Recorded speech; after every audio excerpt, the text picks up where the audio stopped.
ನಮಸ್ತೆ.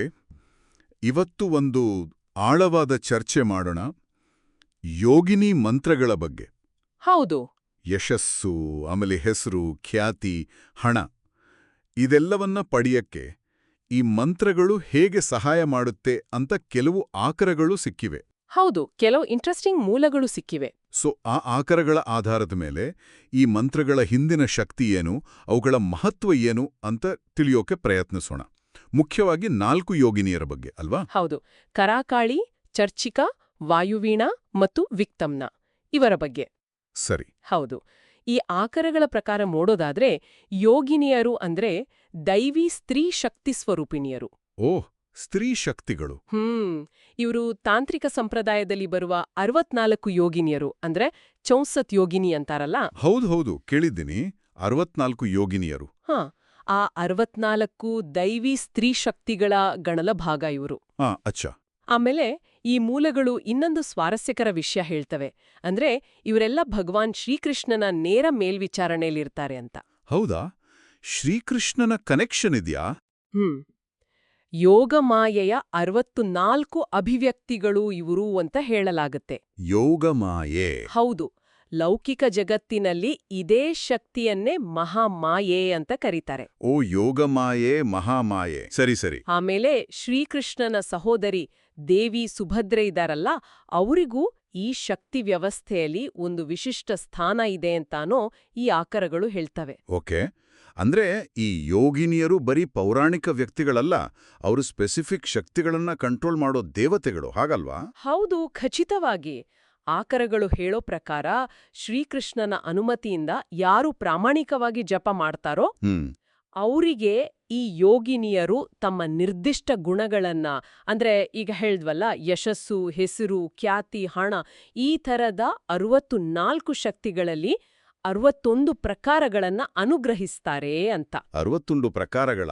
ಓಕೆ. ಅಂದ್ರೆ ದೈವಿಕ ಅನುಮೋದನೆ ಪಡೆದು ಬರುವ ಶಕ್ತಿಗಳು ಇವು ಅಂತ ಈ ಬರಹಗಳು ಸೂಚಿಸ್ತವೆ. ಇದು ನಿಜಕ್ಕೂ ಕುತೂಹಲಕಾರಿ. ಹಾಗಾದ್ರೆ ಈ ಮಂತ್ರ ಪಠಣೆ, ಇದರ ಹಿಂದಿನ ತತ್ವವಾದರೂ ಏನು? ಬರೀ ಪದಗಳನ್ನ ಹೇಳೋದ್ರಿಂದ ಇದೆಲ್ಲಾಗುತ್ತಾ? ಒಳ್ಳೆ ಪ್ರಶ್ನೆ. ಈ ಆಕರಗಳು ಅದನ್ನ ವಿವರಿಸ್ತವೆ. ಮಂತ್ರ ಪಠನೆ ಅಂದ್ರೆ ಅದು ನಮ್ಮ ಆಂತರಿಕ ಶಕ್ತಿಯ ಒಂದು ವೈಬ್ರೇಷನ್ ಇದೆಯಲ್ಲ, ಕಂಪನ. ಹೌದು, ಆ ಕಂಪನವನ್ನ ವಿಶ್ವದ ಮೂಲ ಕಂಪನದೊಂದಿಗೆ, ಅಂದ್ರೆ ಕಾಸ್ಮಿಕ್ ವೈಬ್ರೇಷನ್ ಜೊತೆ ಸಿಂಕ್ ಮಾಡೋ ಪ್ರಕ್ರಿಯೆ. ಸಿಂಕ್ ಮಾಡೋದು. ಓಕೆ. ಆಮೇಲೆ 108 ಬಾರಿ ಯಾಕೆ ಜಪಿಸ್ಬೇಕು ಅನ್ನೋದಕ್ಕೂ ಒಂದು ಕಾರಣ ಕೊಡ್ತಾರೆ, ಗೊತ್ತಾ? ಹೌದಾ? ಯಾಕೆ? ಮೊದಲನೇದಾಗಿ, ದೇಹದಲ್ಲಿ 108 ಮುಖ್ಯವಾದ ಶಕ್ತಿ ನಾಡಿಗಳಿವೆ ಅಂತಾರಲ್ಲ. ಹೌದು, ಪ್ರಾಣಶಕ್ತಿ ಹರಿಯೋ ನಾಡಿಗಳು. ಆ ಸೂಕ್ಷ್ಮ ಶಕ್ತಿ ಮಾರ್ಗಗಳು ಅವೆಲ್ಲ ಹೃದಯ ಚಕ್ರದಲ್ಲಿ ಸಂಧಿಸ್ತವೆ ಅನ್ನೋ ನಂಬಿಕೆ. ಸರಿ. ಇನ್ನೊಂದು ಕಾರಣ, ಜ್ಯೋತಿಷ್ಯದ ಪ್ರಕಾರ 12 ರಾಶಿಗಳು ಮತ್ತೆ 9 ಗ್ರಹಗಳು ಇವೆಂಡರ ಗುಣಲಬ್ಧ. 12 into 9, 108. ಸರಿ. ಹೌದು, ಆ ಲೆಕ್ಕಾಚಾರ. ಆಮೇಲೆ ಸಂಧ್ಯಾಕಾಲದಲ್ಲಿ, ಅಂದ್ರೆ ಮುಸ್ಸಂಜೆ ಹೊತ್ತು ಜಪಿಸಿದ್ರೆ ಅದರ ಪ್ರಭಾವ ಜಾಸ್ತಿ ಇರುತ್ತೆ ಅಂತಾನೂ ಹೇಳ್ತಾರೆ. ಸಂಜೆ ಹೊತ್ತು. ಓಕೆ, ಸರಿ.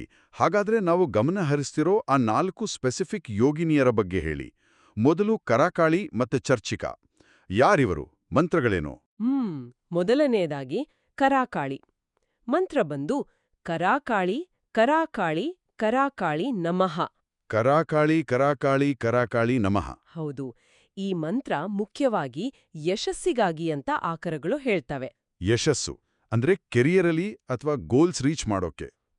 ಹೌದು, ವೃತ್ತಿಯಲ್ಲಿ ಅಥವಾ ಬೇರೆ ಯಾವುದೇ ಗುರಿಯಲ್ಲಿ ಬರೋ ಅಡೆತಡೆಗಳನ್ನ ನಿವಾರಿಸಿ ಗಮನ ಆಮೇಲೆ ಇಚ್ಛಾಶಕ್ತಿ ಇದೆಯಲ್ಲ ಅದನ್ನ ಹೆಚ್ಚು ಮಾಡುತ್ತೆ ಅಂತ.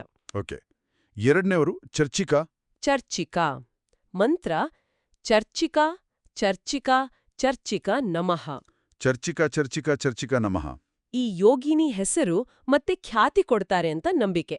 ಹೆಸರು, ಖ್ಯಾತಿ, ಫೇಮ್. ಹೌದು, ಈಗ ಕಲಾವಿದರು, ಟೀಚರ್ಸ್, ಲೀಡರ್ಸ್ ಅಂದ್ರೆ ಪಬ್ಲಿಕ್ ಆಗಿ ಗುರ್ತಿಸ್ಕೋಬೇಕು ಅನ್ನೋರಿಗೆ, ಆಮೇಲೆ ಕಮ್ಯುನಿಕೇಷನ್ ಸ್ಕಿಲ್ಸ್ ಇಂಪ್ರೂವ್ ಆಗ್ಬೇಕನ್ನೋರಿಗೂ ಇದು ಒಳ್ಳೇದು ಅಂತ ಹೇಳ್ತಾರೆ. ಸರಿ. ಹಾಗೆ ವಾಯುವೀಣಾ ಮತ್ತೆ ವಿಕ್ಟಮ್ನ ಅವರ ಸ್ಪೆಷಾಲಿಟಿ ಏನು? ಮೂರನೆಯವರು ವಾಯುವೀಣಾ. ಮಂತ್ರ ವಾಯುವೀಣಾ ವಾಯುವೀಣಾ ವಾಯುವೀಣಾ ನಮಃ. ವಾಯುವೀಣಾ. ವಾಯು ಅಂದ್ರೆ ಗಾಳಿ. ಹೌದು, ಇವರು ಪ್ರಸಿದ್ಧಿಗಾಗಿ ಗಾಳಿ ಹೇಗೆ ಎಲ್ಲೆಡೆ ಹರಡುತ್ತೋ ಹಾಗೆ ಖ್ಯಾತಿಯನ್ನ ವಿಸ್ತರಿಸೋಕೆ ಈ ಮಂತ್ರ ಹೆಲ್ಪ್ ಮಾಡುತ್ತೆ ಅಂತ ಹೇಳಲಾಗುತ್ತೆ. ಓಹ್. ವಿಶೇಷವಾಗಿ ಪಬ್ಲಿಕ್ ಸ್ಪೀಕರ್ಸ್ ಅಥವಾ ತಮ್ಮ ಪ್ರಭಾವ ಹೆಚ್ಚಿಸ್ಕೋಬೇಕು ಅನ್ನೋರಿಗೆ ಸೂಕ್ತ ಅಂತ. ಇಂಟ್ರೆಸ್ಟಿಂಗ್. ನಾಲ್ಕನೆಯವರು ವಿಕ್ತಮ್ನ ವಿಕ್ತಮ್ನ. ಮಂತ್ರ.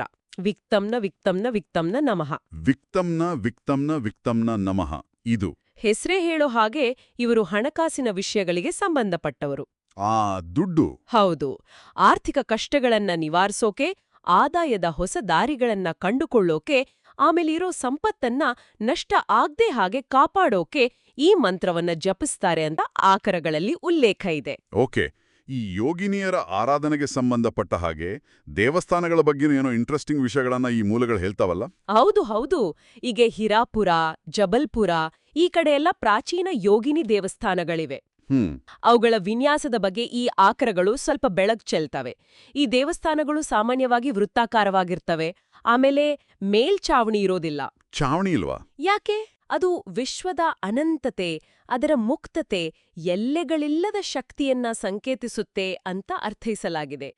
ಆ ಶಕ್ತಿಗಳು ಯಾವುದೇ ಒಂದು ಕಟ್ಟಡದ ಚೌಕಟ್ಟಿಗೆ ಸೀಮಿತವಾಗಿಲ್ಲ ಅಂತ ತೋರ್ಸಕ್ಕೆ. ಓ, ಅದು ಸಿಂಬಾಲಿಕ್ ಹಾಗಾದ್ರೆ. ಹೌದು. ಇನ್ನೊಂದು ಗಮನಿಸಬೇಕಾದ ಅಂಶ ಅಂದ್ರೆ ಯಾರೂ ಬೇಕಾದ್ರೂ ಈ ಶಕ್ತಿಗಳನ್ನ ಕರೀಬೋದು ಅಂತ ಹೇಳಲಾಗಿದೆಯಲ್ಲ? ಖಂಡಿತವಾಗಿಯೂ. ಯಾವುದೇ ಆಚರಣೆ, ಜಾತಿ, ಲಿಂಗ ಈ ಭೇದಭಾವ ಇಲ್ಲದೆ ಯಾರು ಪ್ರಾಮಾಣಿಕವಾಗಿ ಶ್ರದ್ಧೆಯಿಂದ ಕರೀತಾರೋ ಅವರಿಗೆ ಯೋಗಿನಿಯರು ಒಲಿತಾರೆ ಅಂತ ಈ ಮೂಲಗಳು ಸ್ಪಷ್ಟಪಡಿಸ್ತವೆ. ಅಂದ್ರೆ ಎಲ್ರಿಗೂ ಓಪನ್ ಆಗಿದೆ? ಹೌದು. ಸಾಮಾನ್ಯವಾಗಿ ಪೂರ್ವ ಅಥವಾ ಉತ್ತರ ದಿಕ್ಕಿಗೆ ಮುಖ ಮಾಡಿ ಕೂತು ಸತತವಾಗಿ 21 ದಿನಗಳ ಕಾಲ ಈ ಮಂತ್ರಗಳನ್ನ ಜಪಿಸಿದ್ರೆ ಒಳ್ಳೇದು ಅಂತ ಒಂದು ಸಲಹೆನೂ ಇದೆ. 21 ದಿನಗಳು? ಓಕೆ. ಹ್ಮ್ ಹಾಗಾದ್ರೆ ಒಟ್ಟಾರೆಯಾಗಿ ಈ ಆಕರಗಳು ಯೋಗಿನಿ ಮಂತ್ರಗಳನ್ನ ಹೇಗೆ ನೋಡ್ತವೆ? ಸಾರಾಂಶ ಏನು? ಸಂಕ್ಷಿಪ್ತವಾಗಿ ಹೇಳೋದಾದ್ರೆ ಈ ಆಕರಗಳು ಯೋಗಿನಿ ಮಂತ್ರಗಳನ್ನ ಬರೀ ಆಧ್ಯಾತ್ಮಿಕ ಸಾಧನ ಅಂತ ಮಾತ್ರ ನೋಡಲ್ಲ. ಬದಲಿಗೆ ಭೌತಿಕ ಜಗತ್ತಿನಲ್ಲಿ ನಮಗೆ ಬೇಕಾದ ಯಶಸ್ಸು, ಖ್ಯಾತಿ, ಸಂಪತ್ತು ಇದನ್ನೆಲ್ಲ ಪಡೆಯೋಕೆ ಬೇಕಾದ ಶಕ್ತಿಯನ್ನ ಆಕರ್ಷಿಸೋ ಮಾರ್ಗಗಳು ಅಂತನೂ ಪರಿಚಯಿಸ್ತವೆ. ಅಂದ್ರೆ ಎರಡಕ್ಕೂ ಉಪಯೋಗ, ಸ್ಪಿರಿಚುವಲ್ ಮತ್ತೆ ಮೆಟೀರಿಯಲ್. ಹೌದು.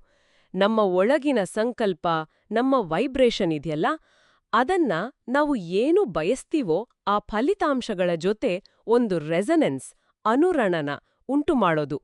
ಅದೇ ಇದರ ಹಿಂದಿನ ತತ್ವ. ಇಲ್ಲಿ ಒಂದು ಕೊನೆಯ ಯೋಚನೆಗೆ ಹಚ್ಚುವ ವಿಚಾರ ಅಂದ್ರೆ ಮಂತ್ರದ ಭಾಷೆ ಅಥವಾ ಅದರ ಪದಗಳ ಅರ್ಥನೇ ಗೊತ್ತಿಲ್ಲ ಅಂದ್ರೂ ಕೂಡ ಬರೀ ಅದರ ಧ್ವನಿಯ ಕಂಪನ, ಆ ವೈಬ್ರೇಷನ್ ಮಾತ್ರ ಕೆಲಸ ಮಾಡುತ್ತೆ ಅಂತ ಈ ಮೂಲಗಳು ಹೇಳ್ತವೆ. ಹೌದು, ಅದು ಗಮನಾರ್ಹ ಅಂಶ. ಹಾಗಾದ್ರೆ ಈ ಪ್ರಾಚೀನ ಕಂಪನ ವಿಜ್ಞಾನ ಮತ್ತೆ ಇವತ್ತಿನ ನಮ್ಮ ಆಧುನಿಕ ಆಸೆ ಆಕಾಂಕ್ಷೆಗಳು ಇವೆರಡರ ಸಂಯೋಜನೆ ಕಾಲದಿಂದ ಕಾಲಕ್ಕೆ ಬದಲಾಗದೆ ಉಳಿದಿರೋ ಮನುಷ್ಯನ ಹುಡುಕಾಟದ ಬಗ್ಗೆ ಏನನ್ನ ಹೇಳ್ತಿರ್ಬೋದು?